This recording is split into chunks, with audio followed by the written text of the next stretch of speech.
Good morning, everybody. You know, one of the wonderful things about Carmelita Gardens is it's a great walkable community. So we've started doing walks around the community with owners, and one of our owners, Harry Hoch, and his wife Jackie, who moved from Minnesota from their organic apple orchard, a career in farming and permaculture, have come to Carmelita Gardens now and built their house, living here in Carmelita Gardens, and have taken over all of the agricultural initiatives. And one of the big ones is our vegetable garden. And Harry kind of inherited a garden that had been in operation for a long time under several different hands, well-meaning volunteers, people from within the community, outside of the community. And so one of the first things that Harry's needing to do is kind of pull up some of the old raised beds that have rotted out over the years. And now is a really good time. We've just entered the dry season. The temperature is really nice, and it's a good time to get in the garden and prepare it for the next stage of its life, contributing to our sustainable community with produce and fruit trees produced right here in Carmelita Gardens. So Harry, you're the expert, so I'm gonna hand it over to you, and you kind of give us an idea of, you know, where things started, where we are now, and kind of where we're headed. Okay, and I always have to remind everybody that I've studied a lot of fruit production and vegetable production, and I know just enough to know I don't know enough. So I am really in the education phase of learning tropical botany and fruit production. So, you know, if somebody asks me what is that species or that cultivar, I either can fake it or I have to say I really don't know yet, but I'll get there. So one of the first things I'll point out here is in this garden, this was planted as a display garden. So there's multiple different varieties of fruit, different species, different cultivars, and it's all mixed up. It's kind of pretty. We get a little bit of production. It's not very efficient. So what we're doing is putting in more permanent plantings that have a design, things that'll be more efficient for harvest and for maintenance. But in this area, I've been trying to consolidate some things. So like if you look at right behind us here, there is 3 rows of bananas.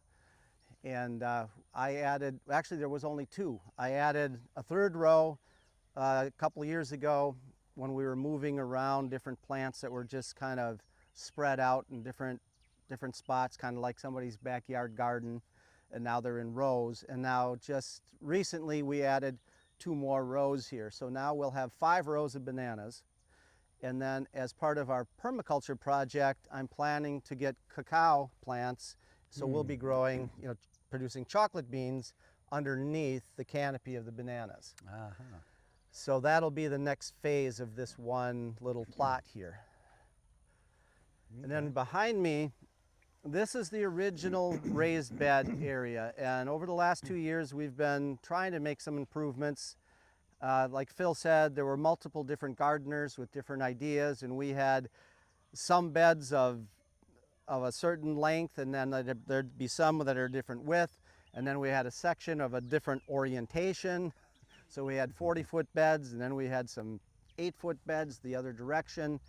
And I was trying to figure out how to put irrigation in, so we ended up taking out the short beds, and then we did some repairs to these old beds, and we squeezed 2 more growing seasons out of them, but now they were just falling apart. So as you can see here, this is all beds, the wooden sides of beds that had rotted, and then we also had a chicken wire fence around the garden, which it kept the neighbors' chickens out, but it really didn't keep iguanas and possums and all the different critters that are in the tropics that love to share the garden with us. So we'll be putting in a energized mesh fence that will be keeping the critters out. So that's how you dealt with the iguanas in Minnesota? Yeah, Yeah. It worked really well. I got no iguana damage in Minnesota. So is this the mulch here, just the thatch? Is that, Is it chan? what Well, is- this is a mix of things right here. One of the things I did is Those are corn. I Oh. transplanted the cassava because it had been in just large beds, Mm-hmm. and I transplanted them onto a raised bed, and then underneath are some of the wood chips from when we were pruning the mangoes. Oh, okay. And then the bed right next to us here where there's sweet potatoes, we had sweet corn in there. Oh, okay. And I chopped the sweet corn down after harvest and I just put it here. So we try to make things as efficient as possible. So we're moving, we just basically took the organic matter from the corn and just laid it on top of the wood chips here. So instead Okay. of taking the energy to chop it, take it out, put it on a compost pile, compost it, shovel it into a wheelbarrow, then bring it back to the garden, I just moved it from that bed to this bed. Right, okay. So the idea here is if we can get a nice soft soil with lots of organic matter in it, we should be able to come to these cassava plants. And there's these great YouTube videos where somebody will have a real mature bed of cassava and they'll grab the branch like this and give it a turn and crack and pull up a great big cassava root. I've never been able to do that. We have heavy clay here and the cracks off and you have to get a shovel and a pick. But hopefully we'll have a nice productive bed of cassava here. Okay. And then with one less annual vegetable and one more perennial. Okay. Now the next bed is sweet potatoes, but sweet potatoes grow amazingly aggressive here in the tropics. So the bed that's tilled up was sweet potato that we cut off and dug the other day. But the sweet potato vines grew so strong that they came over here and grew in amongst the corn and rooted down. So this will be our next planting or next harvest of sweet potatoes, Okay. just because they crossed the narrow aisle and grew up here. And we got one papaya tree right here that's getting up there in age and getting up there in height. So maybe another year or so and we'll cut that down. Okay. And then you can see on the ground, that's trickle irrigation line. So we put this trickle system in just last spring. And the Garden Advisory Board, the volunteer group that was running this prior to me, they had put in a nice irrigation system. But the way that was set up is it was just valves that you could hook your hose up to, so then you would hand water everything. Oh, okay. And I found the first year when I got here around April, and we had 90, 95 degree temperatures and 30 to 50 mile an hour winds for about a week straight, the whole garden just dried up overnight one night and had big cracks and fissures, and it's like, oh, we can't water with a hose. So I adapted a trickle system in using the header line that they had attached to the chicken fence here. Okay. So right now it's quite a mess. We're in the process of taking out the old beds, but we'll continue to grow some things in here. What I want to do is put more perennials into this area, and then we're going to create some brand new raised beds in the next section over, so we can walk over there. Okay.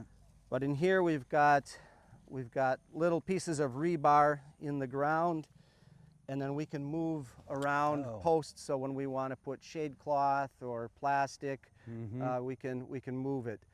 The new beds will be all the same dimensions and size, so this shade cloth and the hoops and everything will be consistent, and we'll be able to just move from bed to bed.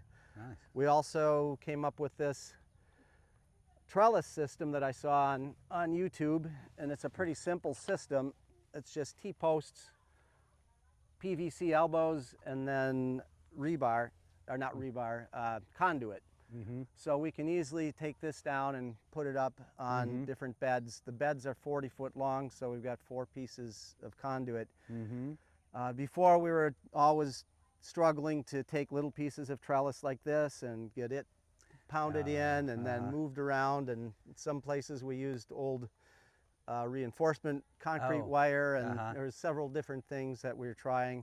But I'm trying to come up with more efficient systems that we can move and change and reuse and not have to customize things every time we plant something. Nice. So we've got other experiments going on in here. That's why it looks so messy. Like this bed here is pigeon pea, which is a plant that we're planning to use in the understory in a permaculture. But I've read about it. I posted on Pro Organic Belize, what's a good cover crop? And several people said, oh, try pigeon pea, but I couldn't find the peas anywhere. So I had to order them, grew them in flats, and then planted them out.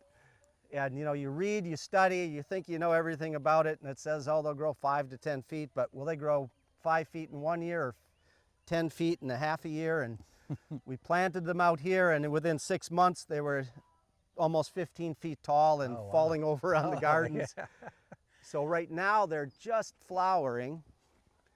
So what I'll be doing is collecting these peas. We'll try to use some for cooking. They can be like almost like a sugar snap pea, but you can also, I guess it's better if you leave them grow bigger and then harvest them like a dry pea, like a lentil. Oh, okay. Yeah. But what I want to do is get several pounds of the peas, and then I'll use them as a cover crop. So then instead of letting them grow into a big shrub, we'll let them grow up to about 2 or 3 feet, and they're in a legume, so they'll add nitrogen to the soil. So then we'll just till them back in. So we can use it as a cover crop, a nitrogen fixing soil amendment, and then we will try to see if we can use this in some of our dinners and our different cooking. Yeah. Most people don't even know what it is. I've never even seen it before. But like sugar snap peas and regular green peas are a cold season crop. They grow in the upper Midwest in March, April, May. There is no similar March, April, May in the tropics, so peas just aren't going to work here. But maybe this pigeon pea will. And in front of it was some hibiscus. I cut them back, and they're starting to grow again a little bit, but I'm kind of experimenting with that. In Belize, they call it Jamaican sorrel, and they make sorrel juice out of it. So we did make one batch of juice, and I'm always learning, so it looks like in this situation they didn't take well to pruning. Too much shading, they're not coming back, but I can show you another area where I pruned them and they're coming back nicely. Okay. And we've got some pineapples coming up. And these are just some pole beans. But with with just a handful of raised beds, we've always been doing small sections of things, which isn't very efficient. With the new plantings, we'll be able to do larger sections and get a bigger harvest for the market. And now that we're starting to do food events and we're setting up so that we can process things, either freeze or can, so the excess will go into canning. And eventually we want to integrate some animals into the system, so then excess beyond what we can harvest fresh or process, then if there's still extra beyond that, it can just go to the animals. So right now we're in the planning phase of putting in a woven wire sheep fence around this entire plot here. So this plot, this green space, is 100 feet wide and it's about 500 feet long. So we'll be putting a perimeter fence in here, and then we can start moving some different poultry and waterfowl is what we'll start with, and then we'll see how that goes, how the community likes it, and maybe expand to four-legged critters after that. And you can see some of the old rusty chicken wire that we took out and plastic covers.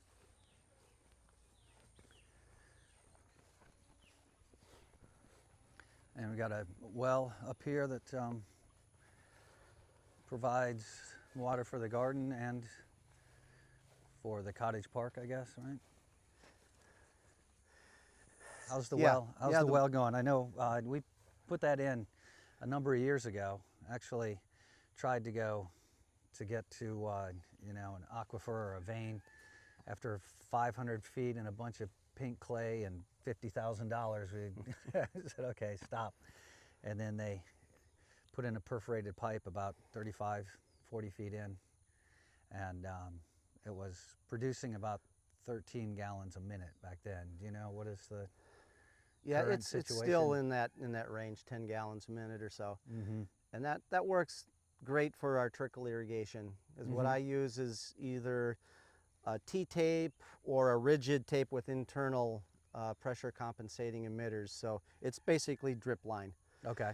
Okay. The next upgrade we plan to do is to take that tank and raise it up about 8 feet off the ground, and then we'll just fill that tank and gravity feed the trickle irrigation system. Right now we have a second pump, so we have to start the well, fill that tank, shut off the well, then turn on the pump in that tank, and then do the irrigating from there.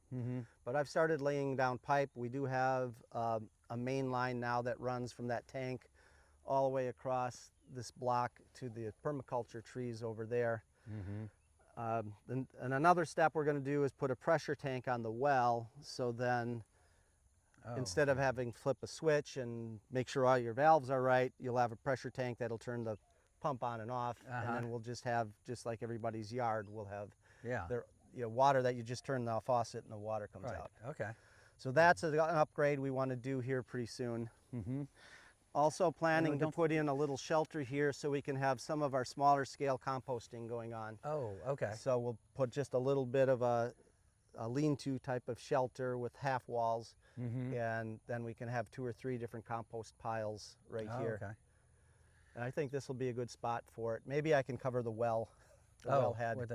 And on the other side we'll put the water tank, and then the water tank will also double for fire emergencies, because we have a pass-through right here, the green space, so then a truck could come up, fill from an elevated tank. It takes about 3 minutes to empty a 300-gallon tank with a 2-inch pipe. Right. So then that'll double both for the irrigation, and if we put a float valve in it, then that'll be full all the time.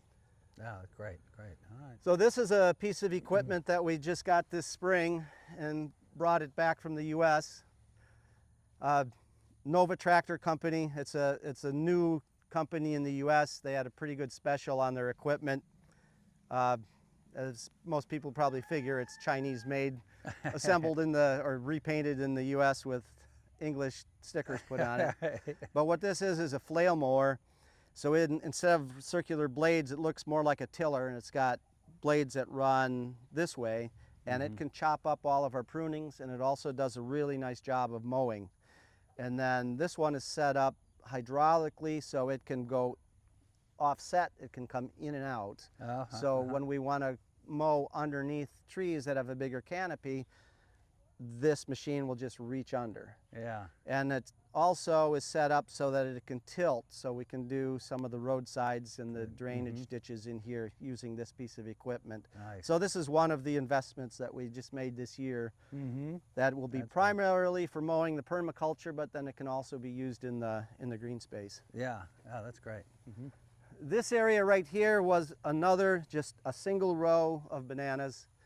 And this is where we want to put the new raised beds. So I wanted to give good light, so not have a lot of shade all around it. So I took out the 1 row of bananas. Now we're composting them there. But this will be a whole new section of 40-foot raised beds, and they'll all be the same width, height, and length. And then what I'll do is I will put in a header line underneath where the beds are going. So the water line will be underground, and then a header will come up into each bed. So then we won't have to weed around and trim around a bunch of plastic hoses or pipes. Okay, that's great. And then some more bananas here. Beyond that is where you started a fruit forest, right? That's right. Yeah. Okay. Well, I know that's been the plan for you from the very beginning, so it's really good to see it in place and growing really fast too, it seems like. So here was another example. There was just 2 rows of bananas. So I've added 1 row to this side, and in here we've got 3 or 4 different varieties of bananas, so we'll see how they do in our site. And then a dwarf coconut in the front. Now in this planting, it's going from a kind of a garden concept, 2 rows of bananas, to a permaculture block.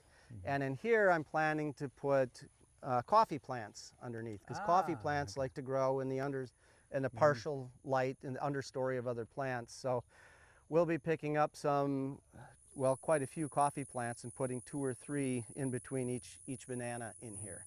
Okay. So then this little plot will produce bananas as your highest, tallest plant in the upper story, and then your medium story will be the coffee, and then we'll see what the light density is if we can grow things underneath that, which would be things like turmeric or sweet potatoes, or we could even grow vanilla or ginger all underneath. But this might be too dark for those, but we're learning as we go. Yeah, okay, interesting. So the two kind of understory plants that you're going to introduce, the cacao and the coffee, amongst the banana plants. Is that? That's right. That, okay, yeah. So here is our first designed permaculture planting. And what we have here is one row of different cultivars of mangoes. So there's 2 each of each variety. So there's about, I think there's about 12 varieties in here. And then this row is oh, here I go again, having a brain freeze. Well, the next 2 rows are all different types of citrus. Okay. And then in between the citrus, I've planted papaya trees, so they're kind of taking the space while the citrus trees grow. Papayas will only grow and produce for 6-7 years. So by the time the citrus trees are starting to fill their space, then we'll cut down the papaya and it'll be a solid row of citrus. Okay, okay. So this, And then, is it almond? These are avocados. Avocados, okay, avocados. I always get the answer, it's just not right away. Okay. So yeah, these are all different types of avocados here. Okay. So I think we've got about 6 cultivars here that we're going to nice. test and see how they do. And what we did here is we tilled and worked up the soil to where we could put these annual or semi-perennial sweet potatoes in here. So the sweet potatoes don't really compete much with the tree roots. They're a good companion to the tree roots. So now we're not having to compete with a thick sod. And sod is a terrible thing to have around any kind of tree, because sod produces a very thick root mass, and then that forces the tree's feeder roots to go deeper down into that subsoil that has much less biological activity. Okay. So, a lot of people in their gardens, they like to have the grass right up to their tree, and the tree will survive, but usually it takes quite a few more years before it matures and starts producing fruit. So in here, I try to keep either the grass out, either by clean tilling like over there, or some kind of understory plant. Now this messy area here was my first attempt at planting the hibiscus or roselle. And they got so big they were shading out the mango trees. So what I did here is what they call chop and drop. I just cut the branches off and dropped them onto the ground. And now they'll break down and add humus to the soil. And some of these are shooting back pretty well, and others are kind of dying off, but we're, like I said, this is a big experiment, so we're trying to figure out the best way and how to transition things from one type of plant or a series of plants. So a permaculture planting is permanent, but it's always changing. So as it matures, you go through pioneer plant phase, where you've got things that like a lot of light, and then as the main plants grow up, you change what's growing underneath. Sweet potatoes are a crop that grows really well in the tropics, much better than our regular potatoes we like to grow in the north. So I've got 3 different types of sweet potatoes that we're going to be planting, and then we've just ordered about 6 or 7 different types of yams, which are similar to sweet potatoes but a different species. So we're going to see if we can find something that's more similar to a white potato, but then also there's purple ones, and there's yellow ones, and there's orange ones and white ones, and we'll try to find out what grows best here. Okay, nice. Let's see. The other thing you can see here is it's hard to tell now that things are growing up, but every row here was bermed. So we worked up the soil and raised it up. So when we're in rainy season, the tree roots are not sitting in puddles. And even just 4 or 5 inches makes a huge difference when you're waiting for that water to soak away. Yeah, yeah. Oh, this looks really good. Nice and So we well harvested thought a out, few well organized. papayas for the market this morning from here. Okay. And I'm hoping sweet potatoes in January. And then my plan is to try to plant new sweet potatoes about every 3 months. It takes about 5 months for them to mature. So then we'll always be having sweet potatoes available. And sweet potatoes are a nice versatile, you know, if not enough people buy them, then we can cook with them and mix them into all the different stews or side dishes that Daria does in our meals. Or the other option then is sweet potatoes also are a great animal feed. So as we integrate animals in, if we've got too many sweet potatoes, you just chop them up and throw them to the animals. Yeah. And even things like chickens, you could just boil them a little bit and soften them up, and the chickens love them. So so I think sweet potatoes are going to be a big part here of the system. Okay. And animals, so you mentioned earlier, you know, chickens and waterfowl and eventually some four-legged animals. Yeah, my plan will be to first get permanent fences in, and then we will probably get some energized fence that we can run crossways to break into smaller paddocks. But we'll have permanent fixed wire fences with gates on the end, so that when we have animals in here, everything can be closed. And then if a temporary fence goes down, the animals will escape into a different part of the gardens, but not go across the street and tear up Elise's flower garden.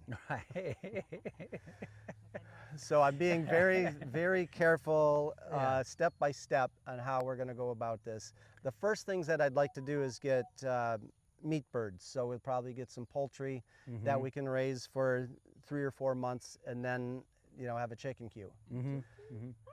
A turkey, yes. Gobble, gobble. Who's worse? Yeah. A rooster or a turkey? Yeah.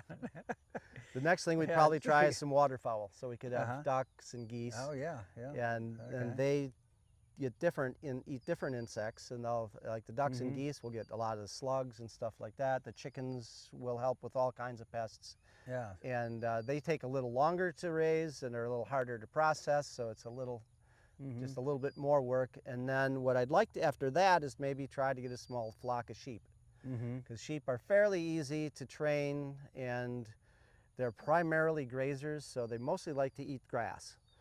Whereas some other animals, like goats, prefer to eat trees and shrubs. They're browsers instead of grazers. So you won't see me raising goats.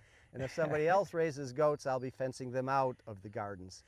Well, I remember I had this sheep report that a friend put together, and you know, and analyzed, you know, starting with you know, a ram and a couple of ewes, either, you know, Jamaican black bellies or the Dorpers and all of that. And I asked him one time about goats. He goes, goats, they eat everything, and then one day you wake up in the morning and they're on the top of your roof. He said goats are they're really hard to deal with. So stick with the sheep.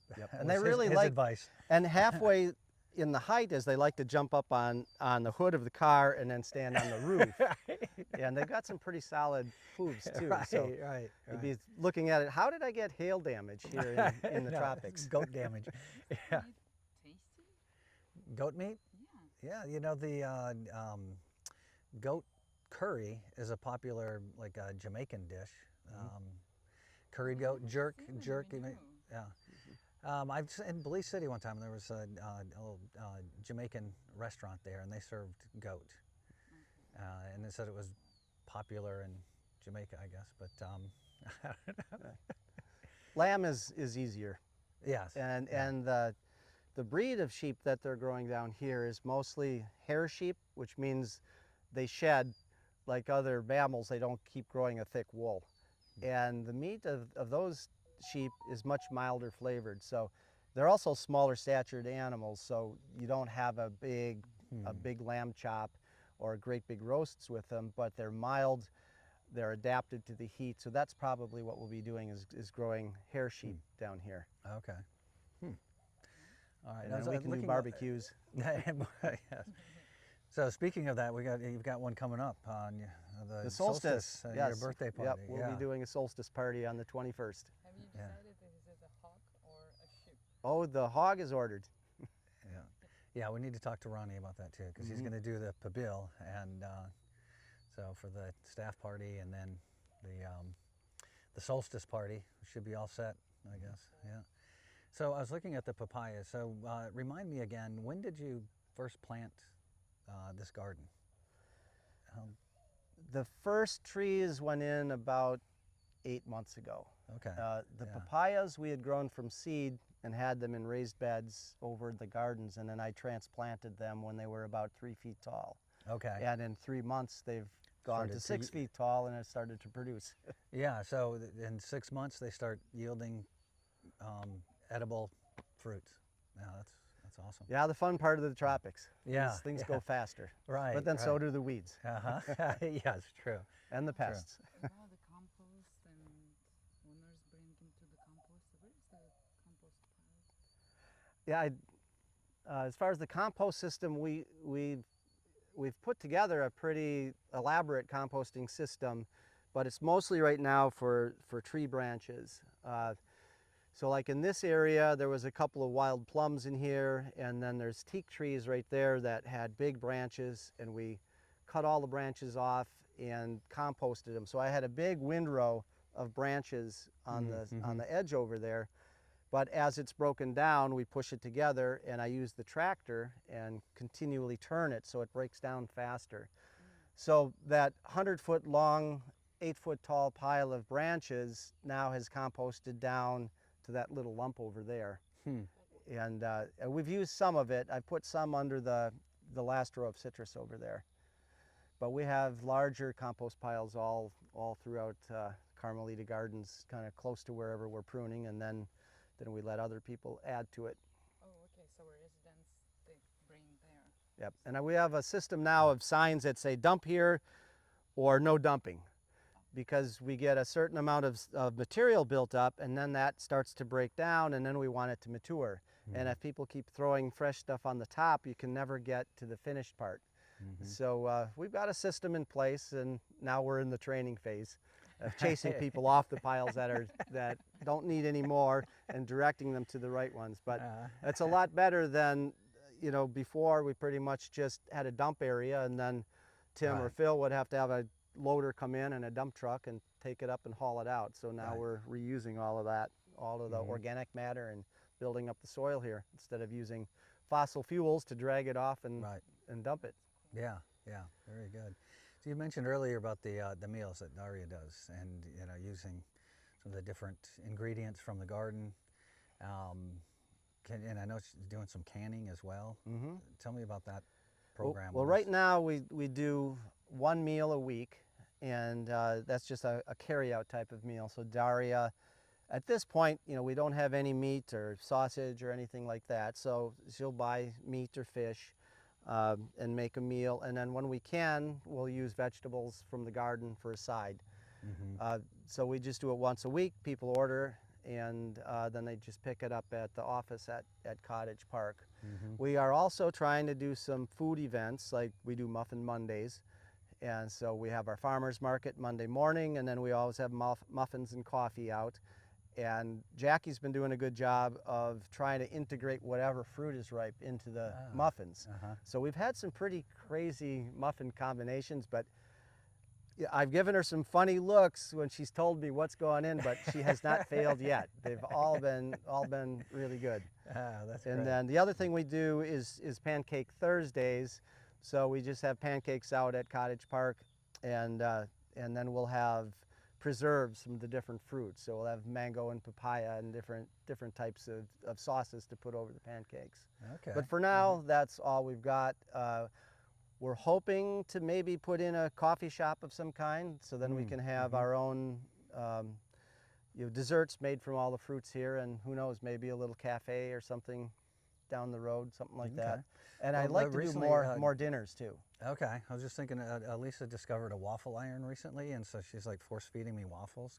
Can we do Waffle Wednesday maybe, you know, because the alliteration there. Phil, you know, I you've like been that. asking for us to go to waffles for the last year and a half. And now you, all Finally. of a sudden you have a waffle iron. So I guess we'll have to do a waffle Wednesday or something. Okay, good. No, I like this. You know, yeah, more food oriented. I mean, which is one of the sort of the underpinnings of the Carmelita philosophy was food security and raising food, whether it's produce or animals, and then sharing that, breaking bread together with the community, so to speak. And I know you and Jackie have really been pushing that, and that's great. We're talking Nothing now. brings people together like food. Exactly. Oh yeah. Yes.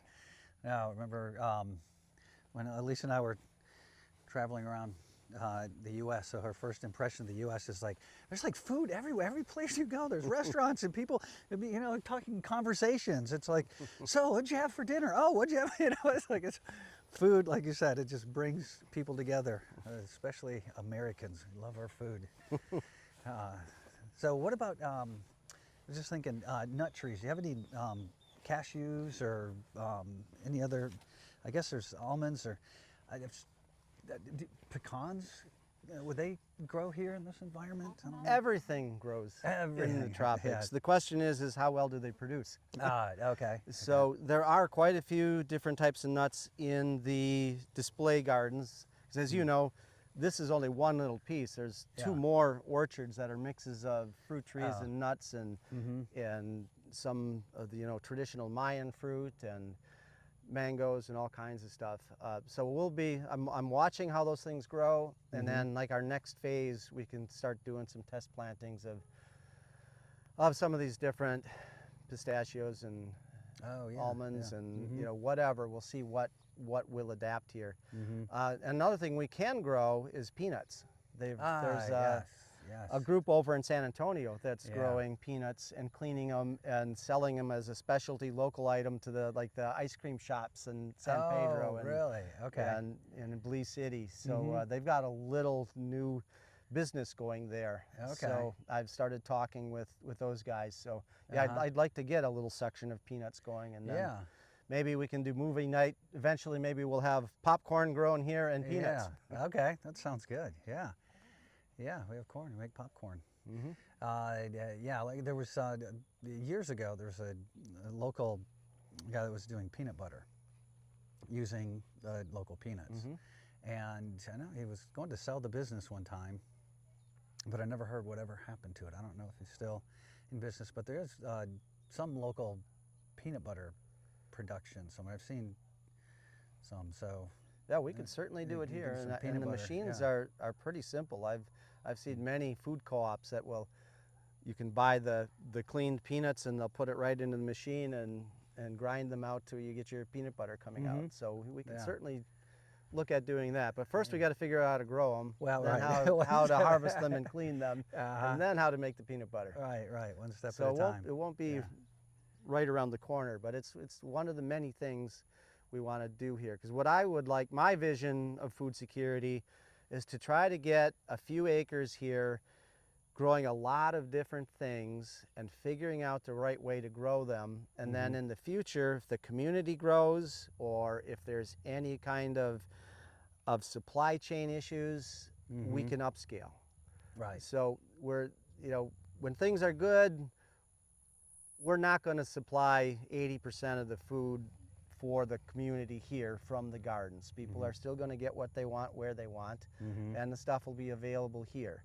But hopefully we'll make it scalable. So if something does happen, bam, a few weeks, months, we can upgrade and have Right. our own coffee, our own chocolate, and then there's a lot of spices we can grow. Pepper and cinnamon, and there's just all kinds of things that we can grow here, and we Right. can make them available for people. But at the same time, we can't grow it cheaper than it's done in Right, industrial agriculture and that you Correct. can buy on the shelf at any one of the stores. But Yeah, that's so it. long as we figure out how to grow it. And I'm hoping to have more discussions too, where we bring the community in and see how each individual defines food security Right. and what they would like to see going forward. Because I'm happy to make decisions on what to grow and what to test, but then what do we want to take our community investment and do in a larger scale? Right, right. Yeah, no, that's a really good point that you made about the, you know, the cost of production. It's small scale agriculture is always going to be more expensive than the large scale, like with anything, you know, small, you know, a restaurant versus a, you know, a franchise and a chain where, you know, they're all ordering exactly the same burger and, you know, all of that. The one thing is nice is, like you said, here in the tropics, in Belize, Belize as a nation is a net food exporter. And during COVID, basically they kind of circled the wagons and said, okay, we need to take care of ourselves first, which they stopped a lot of the exports. And so overproducing isn't necessarily a problem other than the cost of it. But like I said, if we ever get into a pinch, it's like, okay, well, we can survive. And that's kind of the idea. And it is nice to be in a country where, like I said, it's easy to produce enough and like even we can overproduce. grow just about anything. You know, it will grow here. Yeah. And the other thing is, you know, we're putting things together in a nice biological system that doesn't require outside input. So when we start getting the animals integrated, then we'll be producing our own fertilizers, and the animals help with the pest control. So it'll be more of a closed loop system. And whenever you do that, it costs more to produce it, but now we're producing more of an artisan crop of high quality, and we're not contributing to environmental problems, and we're using and reusing what's in the community. So, you know, we've got our independence with energy and water collection. Now we can start adding food to that. Yeah, that's great. Good. All right. Well, it's been a great walk in the garden, and I really appreciate everything that you're doing and what Jackie's doing. You guys are contributing huge to the Carmelita vision and to the future. I know the investment right now is hard. You know, it's a lot of work. There's a lot of financial input into it, with the idea though that it's creating a sustainable system, and that it's like getting a rocket off the. You know, it takes a lot of energy to get. Once you're up there, then you're cruising. And for me, I get to do the fun part. I get to design it and put it all together. But by the time everything's here and producing, I'm going to be old and worn out, and hopefully hand it over to somebody else that then can do all the harvesting and food events and who knows, maybe sell off site. There's a lot of things that could be done down the road. I turn 60 next week, and in 10 years at 70, I don't plan to be hauling boxes of papayas and mangoes and stuff around. So this will be an opportunity for somebody eventually. Yeah. Well, hopefully a community member. Well, yeah, that's ideal. Exactly, that it's in the community, and also with the locals, Santa Familia Village. I know you have a lot of folks there working for you, you know, your whole staff, and working with them to be able to run the business without your micromanagement, and that's another great contribution that y'all are making, and again, appreciate that, and thank you for all you're doing. This is great, so let's go eat.